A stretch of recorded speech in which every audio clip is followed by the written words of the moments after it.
అనగనగా ఒక అడవి ఉండేది. ఆ అడవిలో ఒక చెట్టు మీద ఒక కాకి నివసిస్తూ ఉండేది. ఆ కాకి చాలా గుడ్లు పెట్టింది. కానీ పాపం ఆ గుడ్లల్లో ఒక్క గుడ్డు మాత్రమే బిడ్డగా బయటకొచ్చింది. మిగతావన్నీ పగిలిపోయాయి. అందుకని ఆ కాకికి ఆ బిడ్డ మీద అపారమైన ప్రేమ. అందుకని ఆ బిడ్డని చాలా ముద్దుగా చూసుకునేది. ఆహారం కూడా తనే తెచ్చిపెట్టేది. కనీసం ఆ బిడ్డకి ఎగరడం కూడా నేర్పించలేదు. ఇలా జరుగుతూ ఉంటే పాపం ఏమైందంటే ఒకసారి ఆ కాకికి రెక్కకి దెబ్బ తగిలింది. అంతే, తను ఎగరలేకపోయింది. అది గూటికొచ్చి తన బిడ్డకి చెప్పింది. నేను ఎగరలేకపోతున్నాను, నువ్వు వెళ్ళి ఆహారం తీసుకురా అని చెప్పింది. అప్పుడు ఆ పిల్ల కాకి ఏమందో తెలుసా? అమ్మా, నాకసలేమీ తెలీదు. ఎగరడం రాదు. బయటికెళ్ళడం తెలీదు.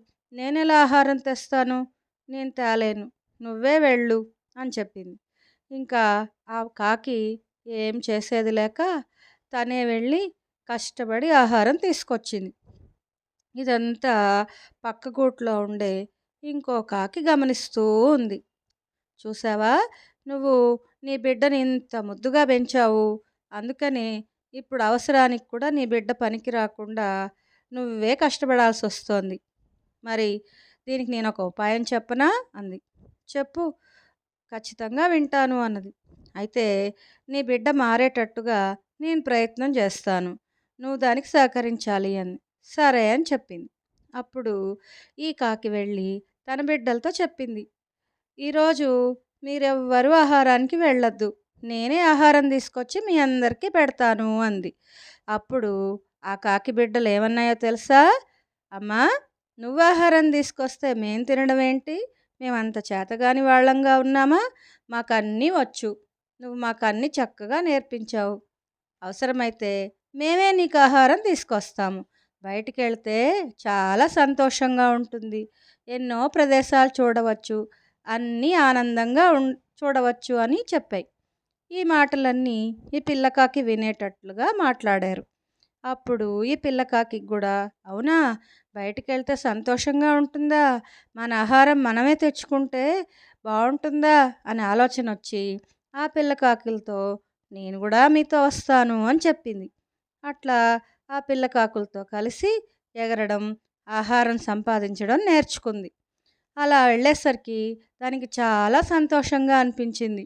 ఇన్ని రోజులు ఇంట్లో ఉన్నందుకు బాధగా కూడా అనిపించింది. అప్పుడు తన ఆహారం తెచ్చుకోవడమే కాకుండా వాళ్ళ అమ్మకు కూడా తనే ఆహారం తీసుకొచ్చింది.